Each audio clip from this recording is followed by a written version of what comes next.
there's bullshit out there, pardon my French, about people not being able to move out, but that's certainly not true. So the big question is this: how are investors like us who weren't born with a silver spoon successfully investing in property to create a passive income and still have a lifestyle now? That is the question. This podcast will give you the answers. I'm George Markoski and welcome to the Positive Property Show. Our mission is to empower 10,000 people to create financial freedom through property using the Markoski method. Join us. Hey guys, George Markoski, Positive Property. I've got Goro Gupta here from Ethical Property Investing. Goro, welcome to the show. Hey George, and hello to all the team at Positive Property Solutions. Yes, now we're going live in the group at the moment, and we've had a name change. So let's have a look. Australian Property Chat.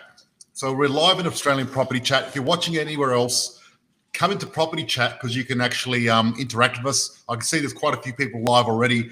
If you can see us, hear us, please say hello, and that'd be good. So anyway, today, as the title says, we're going to be talking about NDIS. We're going to talk about what is NDIS. There's a lot of people that have been saying, I did a quick Google earlier, and there was some ads saying, earn 18% interest on NDIS.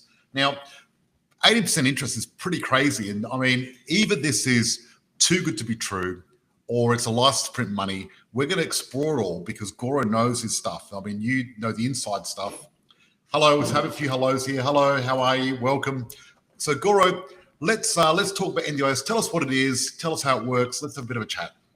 Well, look, NDIS stands for National Disability Insurance Scheme. And so what we have to remember, it's basically an insurance model that was created to consolidate all the different sporadic disability systems all around Australia into one nationwide system. Created by Labor, implemented by Liberals. So it's got cross-party support. Yep. Okay. Yep. It's not designed just to last for 5, 10, 20 years. It's designed to last until the foreseeable future. So long time. Yes. Yep. And is it doing any good? That's the question. Look, NDIS itself, it's going through its growing pains like any new bureaucratic-based system does. I think it's in a few areas, it's really created a massive change in a positive way. And in a few areas, it still leaves a lot to be lacking. I was chatting to a fairly high-up person within the NDIS today, and he was mentioning that NDIS is going through its own renewal or refreshment where they're going to be inwardly focused on their clunky systems that belong in the 1950s at the moment. Yeah, look, a lot of government stuff's got a lot of red tape.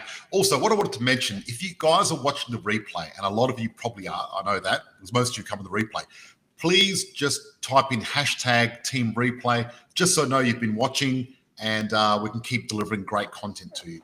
Yeah, so the NDIS was provided there to obviously put it all together in one system, and whenever anything government happens, it's pretty big. Now, part of that system is actually supplying housing to people with disabilities. Is that correct?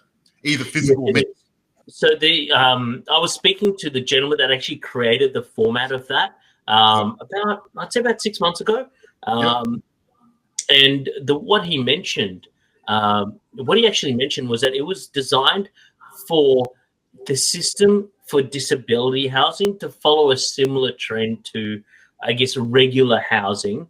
And the reason why they pay more is to factor in the extra paperwork or the extra modifications to the building that are required. Yep. So what percentage of people that are looking for a rental property are on the NDIS system? I'm curious. Well, here's some statistics for you. Currently, there's, I forget how many hundreds of thousands. I think it's almost like a million people that are supposed to be on the NDIS within Australia alone. So that's a huge amount.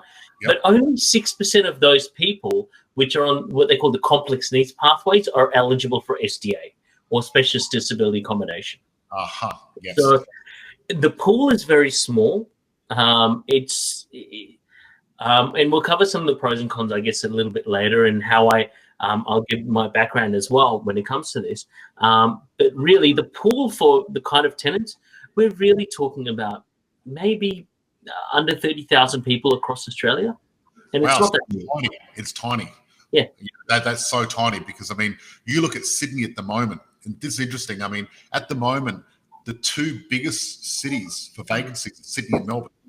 And Sydney's got over 30,000 vacant properties. So it's the whole of NDIS just in Sydney. You know what I mean? Crazy. The funny thing is, the vacancy rate in the rest of Australia has been dropping sharply, but Sydney and Melbourne have gone through the roof. And actually, Sydney and Melbourne have got more vacancies than the rest of Australia put together. Really? Wow. Yes.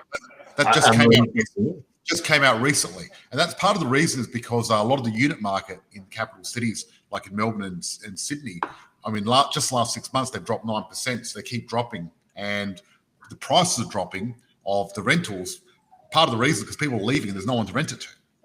So that's one thing you have to, when you're investing in property, the one thing you're going to do is make sure you've got a property that can be rented for a long time, not just a short time. And that's part of the reason, and you've been in property for a long time. You know property. You've probably been doing it for over 20 years now, I think, because I've known you for quite a long time. Back in the old days when you and I met Arnold Schwarzenegger together. That's right. Good on Arnie, who's an avid property investor, mind you. Well, he made his money through property. That's right. And that's what gave him the opportunity to become big in movies. And as you know, when we met him, he's told us the story where if it wasn't for property, he wouldn't have been famous in acting because he would have just taken any role, but he didn't have to. He had the money to back him up, and he had recurring income before he even started acting. So then he could take his time and really do it properly. I mean, he'd retake a scene over and over again until he got it right. Where a lot of other people just got in there, they were very busy going back to their real lives, and they couldn't afford to do that. That's right. That's right. Yeah. So that's one thing. You've got to be able to rent the property out. So NDIS, I mean, these people saying there's 18% return. Obviously, it's a high return for NDIS, but how does it work, and how do you get to do it, and who's the right person to do NDIS? Obviously, it doesn't suit everyone. It doesn't, and so a lot of those returns promising 18% aren't worth the paper they were written on, or printed on, or on the screen on, or the per-click ad that they paid for on Facebook that you've probably read. So a little bit of background about me, just so that people are aware, like who they're talking to, what level of expertise. Because I think that's really important because there's a lot of people providing advice out there. And just as, if you've been hanging out with George long enough, to get the advice from the right sort of person. So between my immediate family and myself, now I'm an Indian by background, in case you haven't figured, we invest together as a family group. So between my immediate family and I, we typically have, I would say we've got about 35 properties that we own. And out of that property portfolio, about 10 million of that is geared towards NDIS properties. Yep. So you could say I'm heavily invested just a little bit, right? Yep, definitely. Yeah. So I've got over $10 million worth of property within the NDIS.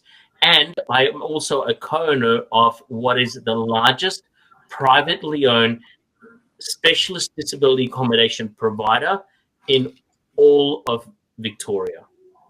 Right. Wow. And so we've currently got 45 houses open along with our system, or we'll have by the end of this financial year, because there's some that are opening up soon. So yes, this is, I live, breathe and eat NDIS, and I spend about 80% of my time, believe it or not, when I'm talking to people about investing, convincing them why it's not a good investment for them, unfortunately.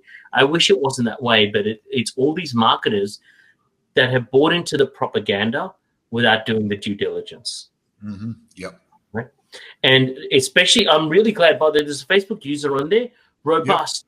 Yep. Perfect. We're having a conversation about Robust today. That's a really good question. Hell no. Right? Just repeat after me. Do not invest in Robust. Please. If you want your sanity, your money, your financial wealth, do not invest in Robust. To give you an idea, George, Robust is for people with specialist needs who typically commit property damage behavior. Yes, you pay more for the build, and yes, it's sexily marketed out there. There's one company out there that's sexily marketing it. Yes, the government will pay you 3 times, etc., etc. But do you realize, as either the provider or the owner of the property, you're liable for any damage that goes on in the houses? We've had in some of our houses that have been rented out to Robust people, we've had window frames taken out, door frames pushed in. We had in one house $120,000 worth of damage in 1 year. I don't wish that on my worst enemy. 120,000 in 1 year. Yes. Wow. So please repeat after me if you're watching this. I shall not invest in robust, no matter what. Smart idea. Can I ask you a question? And this might be politically incorrect, but the robust housing, is that taking over from the padded room with the jacket and all that sort of stuff? You know, people that have got mental challenges. There's restricted behavior practices. Unfortunately, the truth with people who have been robust is that they're typically in jail for non-violent offences. That's really who they're taking over. It's not really the padded room stuff. It's more they're in jail for really, I don't know, breaking. As I said, they're not hurting anyone else. They might have behaviors of concern. So really, there's different types of categories. Now that we've gone down this pathway, let's dissect it a little bit more. Yep. NDIS have given different categories of builds. The first level is basic. Let's not even talk about that, because that really forms the reason why they created basic is to take care of the older Department of Housing houses, right? Then you have the next level, which is called improved livability. I love improved livability. I think that's one of the sexiest things out there, but it must be done right, and I'll talk about that in a second. Then you have robust, which we talked about. These houses need to be significantly over-engineered. I estimate not just a little bit of modification, but typically double the build cost of a normal house. Wow. Right? Coupled with regular complaints. And so we said, it doesn't matter if we get paid triple on our own end, we're not going to be managing any robust, because even from a management point of view, they're horrible, right? Yeah. And the only people that make money are the care providers within them. So we're working with care providers to build them for themselves, but it's not a retail market solution at the moment. Mm-hmm. Right? Yeah. Then you have what's called fully accessible and high physical support, which is basically made for people in wheelchairs. Typically, people with high physical support are more disabled, as in they may not have use of their arms. Obviously, there's exceptions to the rule. Typically, if you need like 24/7 care and you don't have use of your arms, yet it's your high physical support, then you've got fully accessible. So there's multiple categories. My challenge that I find out there in the market, every single person I've talked to is doing high physical support builds, which there's not that many tenants of. We've already discussed 30,000 people, and really out of that 30,000, maybe 6,000 might get high physical support, maybe 10,000. That's not very many. So it's a very small market there. And I'm just curious about, obviously with an NDIS property, you've got to spend more to build one, don't you? Yes, you do have to spend significantly more to build one in some cases. So let me clarify that. I'll just really quickly address the question. You can't typically mix and match rooms in houses. You can mix and match participants within the highest level house. So you can build a robust house and put improved livability in there, but you can't do one improved livability room and 2-room robust. That doesn't work in the current architecture of the system. Now let's go back into what costs more to build. So whoever's building it, the first question I would ask is, how much experience do you have with disability? Are you just following the guidelines? Because honestly, you can just Google SDA guidelines and you can download them. They're free to everyone. There's no magic pill there. However, those guidelines are minimum acceptable standards. I mean, George, what does it feel like when I say, George, you've got to now spend 20 years of your life living in a minimum acceptable standard home? Yeah, I wouldn't like that, no. And if you've got a disability with nothing, where you have lack of friends, you don't want to live there either. So we don't want to build minimum acceptable standard. And I'm seeing houses out there. There's a company out there promoting 8% yield. I'm not going to name who it is. 8% guarantee, but I've seen their housing design. Mate, I would be surprised if you fit a wheelchair in those houses, let alone anything else. Yeah, the problem is if you skimp on quality, you're not going to get the tenant. And even if you get a tenant, you're not going to keep them long. You're going to end up empty. Exactly. So I'll give you an example of the build cost and where that goes to and where the over-engineering goes to. So look, if we're building an improved livability house, typically, and the best market, the best force we can get to figure out if it's over-engineered or not is a bank valuation, because they're typically more conservative than even the regular market, right? Mm-hmm. With an improved livability house, if we build it really well, where everyone's got an ensuite, so give everyone in there a really good quality of life, we find that there's maybe 10,000 or zero valuation shortfall. I've had multiple cases where there's no valuation shortfall at all, right? And this is building it to a really high quality spec, and the build of that is about 350 to 370,000. That is suitable for people who might have Down syndrome, autism, various other. They might be partially blind or fully blind. That's who these houses suit, right? If you want to do that, great.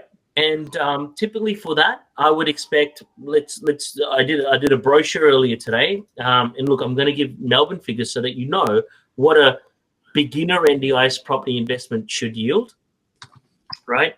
About 6% net, which is still a good return, right? But it's not 18%. Not 18, no, because a lot of the ads say 10, 12, 18. So, and that's for the most conservative or beginner investor who doesn't have extra funds to put in order to get significantly more cash flow. Right? Then we're talking about, let's say, the highest level disability. Typically, I tell people, if you want to invest in that, expect, and once again, I'll talk Melbourne for the moment, and I'll talk to you about why I don't recommend Queensland for this at all right now or in the next 3 years. Yep. But in Melbourne, if we're building it, it's really a 900K project, right? That's with our discounted builders. So we've actually whittled down the price a lot, but kept the quality high. You know, tiled full wet rooms in the bathrooms. Everyone's got an ensuite, really good quality of life, so that people continue to stay in the houses because they can move out, right? There's bullshit out there, pardon my French, about people not being able to move out, but that's certainly not true. Let's talk about the yields there. So after our management fees, and I'll tell you, we actually do charge significant management fees. I'll tell you where those fees go to. Let's say 900,000, which is the one I'm working on, 8.3%. That's the maximum yield we'll give. Here's the challenge.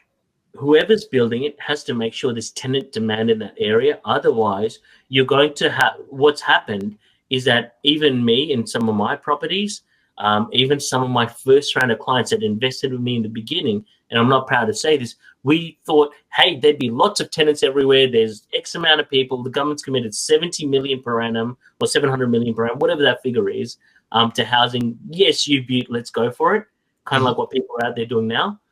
We learnt the hard way. We've got some vacancies that have been vacant for up to 18 months. Wow, 18 months. That's a long time.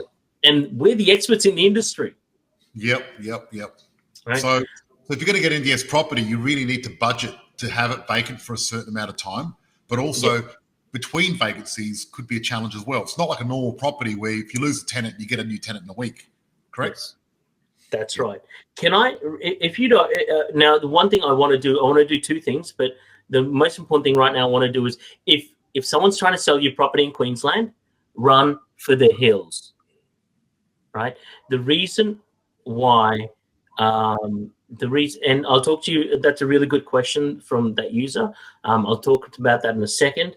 But the reason why we don't want to do Queensland is that we only built 10 in Queensland, but we stopped all builds after that because we're having challenges tenanting our existing ones in Queensland. In fact, for about 50% of our Queensland builds, we've asked the owners to put on the general rental market. I'm talking to the good, bad, and the ugly. Here's the problem. What I'm saying is, if you buy one of these properties in Queensland, you probably end up renting it to a normal person and get normal rent, even though you spend more on building the house. Because let's face it, they're not going to be as appealing to the average person because they're designed differently with all those ramps and different things. Well, it's not so much the ramps; it's more the bathrooms. Believe it or not, I mean, who wants an open bathroom? And people like showers, actual showers, not a shower curtain like you see in a hospital. So typically, what is the over-engineering? Number one, it's the size of the house. You're required to build a very, very large house, but also we put fire sprinklers into our houses and we make that mandatory because the care providers have requested it, right? A fire sprinkler and a battery backup alone, that's $50,000 worth of extra additions that a bank is not going to value. Yep, because the bank, you need the battery backup, don't you? Because obviously if they've got, oxygen at night or whatever they've got, I don't know. Their machines. Life support equipment, 2 hours battery backups required by law. Yep.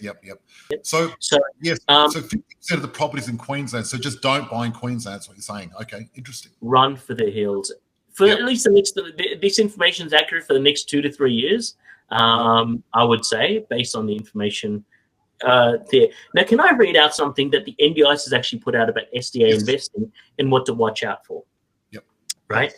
And this is the reason why it's important to deal with someone who's already got open properties. So let's have a look at this.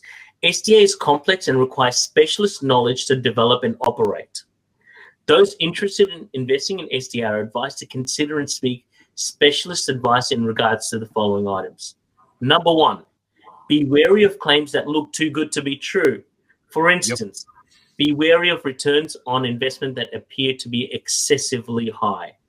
Yep, right? Which is most of the ads on the internet. That's the first thing the NDIS has put out. Now, here, let's go for the second one. Ensure the dwelling has suitable planning approval from the local government for intended purpose. Great. That's fine. Ensure the dwelling is certified to comply with the requirements of the National Construction Code. There is no such thing as an NDIS-approved builder that'll build it for you. It's really the assessor that'll assess the plans prior to construction and post-construction that will give you a tick of approval that will then allow you to achieve the SDA standards. Number four, ensure the dwelling is audited and complies with the requirements of the SDA guidelines and other requirements in the SDA price guide. This brings me to a point. See if the provider you've dealt with has been through an audit. See if the provider has been through an audit. Because if they haven't been through an audit, honestly, that's one of the hardest things we've had to do. It took 3 months of our time. Now we're the gold standard in audits. An audit will take months and months and months of paperwork for the SDA provider, right? Just as a side note, typically property managers one person manages 100 properties. That's a normal property manager, and they charge from the range of 3 to 8% typically. We will charge anywhere from 20 to 35% because it takes us 8 people to manage 45 houses. Wow, that's a lot of people. And we were calculating today the value of trying to find one participant is circa 15 to 20,000. That's how much it costs our team to try to find one participant that goes into a house. Yep. Wow. So how long does it take you to find a tenant for one of these properties usually? It typically takes, for us to fill a house with 3 residents, it takes about 500 hours. 500 hours. Wow. Yep. That's why I've got all these gray hairs and put on all that extra weight since you saw me last. I love the mustache, by the way. It looks awesome. Thank you. So I've got a question here. Can I just finish off the 3 points and then let's answer them? Some of these questions are really good. I want to get to them. So ensure the dwelling is in a location, a dwelling design category, and configuration for you are confident there is potential, right? Be aware that each participant must be specifically approved for funding to live in SDA, and the application process is comprehensive and takes time. Only 6% of the anticipated NDIS participants are found eligible for SDA, as I mentioned earlier. Be aware, NDIA provides no guarantee that a vacancy will be filled until a participant moves into the dwelling and no payment will be made or received. So there's no guarantees in this process either, right? Yeah. Should we go through some of these questions? Yeah. So one question from a Facebook user is the SDA component of a plan only accessible to an NDIS registered provider registered to offer SDA supports? That's correct. So the way it works, I'll see if I can load up a document here that I created called SDA Simplified, and you'll see how simple it is. Yeah, now you've got a little checklist. Do you mind if we post that in the group afterwards? Yes, please. Please ask your provider these questions if you're looking to get into it. By the way, I'm just letting people know, this is definitely not, if you want to approach me about purchasing any of these, don't approach George. He'll tell you if I've got any available. At the moment, if someone approached me about buying a high physical support property, our quota is actually full to the new financial year. Wow. That's how it is. I'm just going to share this with you if I can on the screen. Yep. Just go to share screen. You should be able to do it. So the key component to this is the SDA provider because they're the one that actually received the funding, right? Mm-hmm. So if we have a look here, we've got landlord who plays Monopoly, engages with whoever the associated company is, in our case, it'll be Ethical Property Investments. They'll source the land, manage the construction. A lot of people only see that top layer of the iceberg. Yep. And it is the top layer because have a look, all the funds down below. So they've got to get location advice and guaranteed uptake by the SDA provider who works with the NDIS, lodges documents to get approvals. They pay empowered livability once they find a tenant and they match the tenants with each other, people who may not have never met each other in their lives before. They match them all together. And they also engage the care provider and make sure the care provider provides the care. If not, they can escalate it and put a new care provider in and then manages the SDA house. So it's a complex web, George. Yeah. The key component is the provider. So you really need someone that's an expert to show you how to do this properly, because look how complicated it is. But not only that, for those who are listening to the podcast, we've got some graphics here. So if you go into Australian Property Chat, you'll be able to see the video and actually look at the picture and how it works. So let me ask you a question. So let's say if you were to buy an NDIS property in Queensland, what's likely to happen? Well, either one of two things will happen. Either you'll get strung along, saying, yes, we'll rent your property, or you'll just have to release it to the general rental market, or some of these property companies may just have to swallow up their pride and offer market rent for your property, if that's what they've guaranteed, which we did at the start, and we've done that, and we've then transitioned them out into other situations, because something we do in our properties that we build is we build an interesting form of backwards compatibility. Okay. Yeah, which still gets much higher than market rent. I won't reveal that now. If you want more information, find George, find someone else. We can chat about that. Yep. And now someone's asked, can you rent each room individually? You can't, because there needs to be rooms for carers as well. This whole house, we have a head lease arrangement. We sublease the rooms, right? Yep. This is from an investment point of view question, George. And we sublease a room, so we take a head lease agreement and we lease out each room. That's how legislation allows us to do that work. But it's up to the provider to do that, not the landlord. And please don't think you can become a provider. It's one of the hardest things I've ever had to do, and I've seen other people try to do, and they've unfortunately failed. You need significant amount of experience with disability.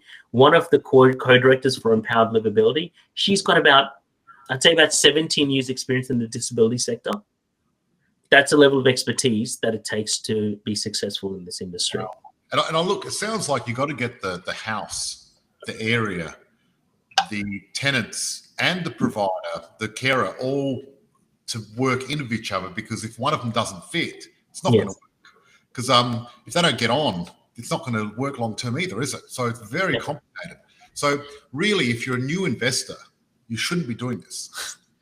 Go buy a townhouse or something else. This is not financial advice, of course. But NDIS isn't for you if you're a beginner investor. Yeah, so it looks like NDIS is really for a very more sophisticated investor who's looking for larger returns and is willing to take the risk, but also has got money to back them up and be able to cope with not renting it out for 6 months and things like that. So you really need, and I think through your checklist, you ask a lot of questions like that, because people need to be ready for a shortfall in valuations and paying extra for the engineering and everything else like that. And also you need a backup plan too. Can you rent it to the normal rental market? And I think that's what I like about what you do. You can backwards capability, so at least you can rent it out to a normal person. Yeah, and look, George, what I'll share with you on a personal level a little bit later what our secret backup plan is, because we still have a backup plan where we can get higher than market yields for these properties if we can't yield them, let them out as SDA. But these are the kind of things that people need to be careful of.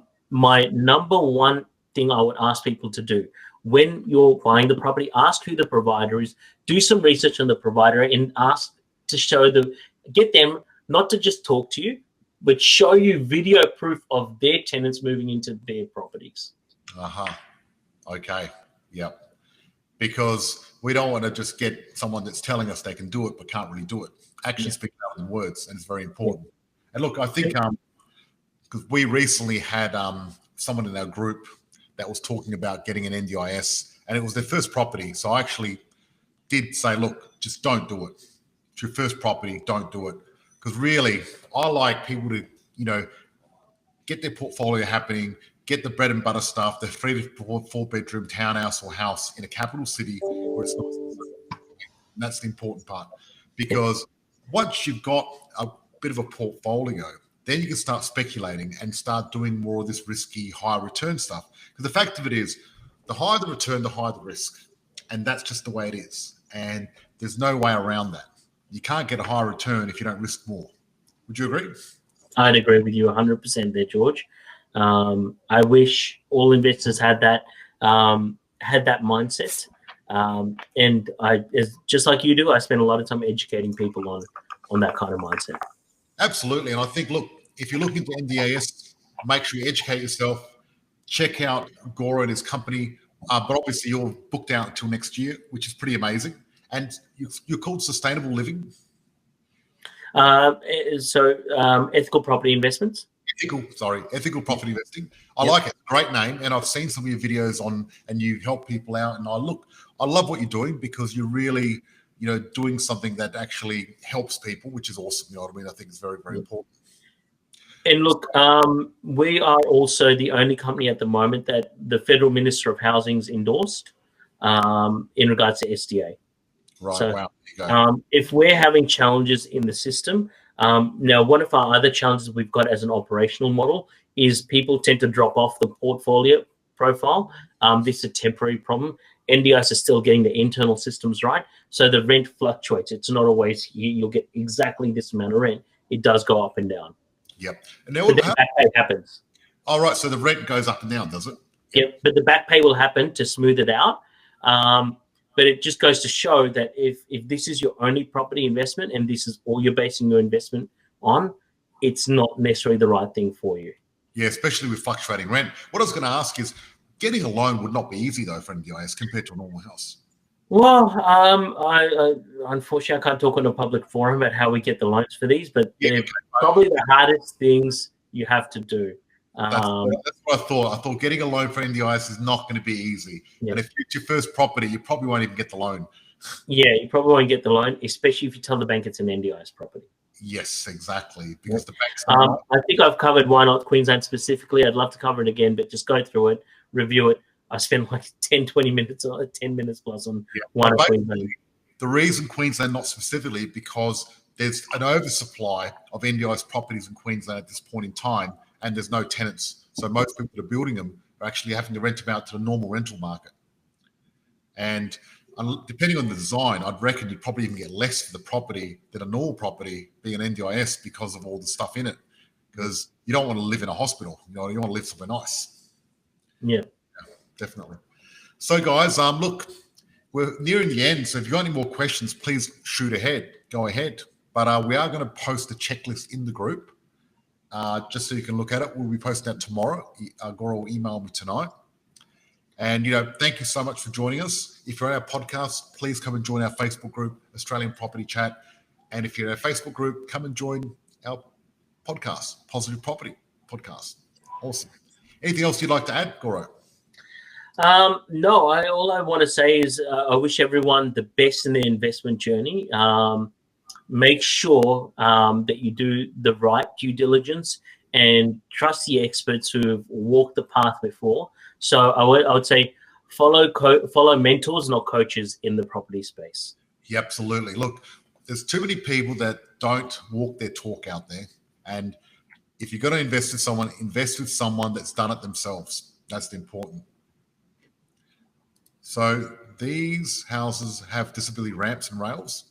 Well, ideally, you build a house so it doesn't need to have disability ramps and rails. It should look like a normal property from the front. I think in about 2 cases, we do have ramps in the front where we couldn't avoid it due to the state. But ideally, we want to avoid the ramps at the front. However, most of them do have ramps at the back, just the way property, and you want to make sure water falls off in an even place. So yes, they will have disability ramps at the back, but not the front. I'd imagine you'd have to have rails in the bathroom and place like that, correct? Yes. So yes, good point. Yeah, in every single bathroom, you have a full disability. I don't know if anyone's been to a disability shower or a disability bathroom. It'll be a very similar experience. Mm-hmm. Mm-hmm. Excellent. Yeah. Well, Goro, thank you so much for joining us tonight. I really appreciate it. And thank you, everyone else. Everyone have a great Wednesday night. We'll talk soon. Cheers. Thank you for listening. I'm grateful for all our listeners around the world. If you found this podcast valuable, please share with someone that might find this useful, and please join our tribe of purpose-driven investors, increasing income and impact in our Facebook group, Positive Property. Please note, with a multi-million-dollar property portfolio and a passive income, I've become incredibly successful at investing in property. The fact of it is, however, many people may find investing in property challenging. It's not easy, and it takes a lot of hard work. However, becoming educated to make an informed decision and having the right advisors gives you the tools you need to succeed. The most important part of this formula, however, is to actually take action and apply that knowledge. It is important to understand the information I share is of a general nature only and is not taking into account your unique circumstances. If you're considering investing in any asset class, you need to seek the advice of an independent professional advisor who will be able to look at your specific situation. Be sure your advisor has actually achieved the kind of results you're seeking. Many won't have, so beware. We've taken great care putting those educational resources together. We'd be surprised if you didn't find any errors or omissions. If you do, our legal team says we have to say we're not responsible for those. In fact, as with all things, even your success, we're not responsible. That responsibility always has and always will come down to you and the actions you take. We're passionate about supporting you in that process and helping you increase your ability to create wealth, live the life you desire, and provide all the things you dream of for you and your family.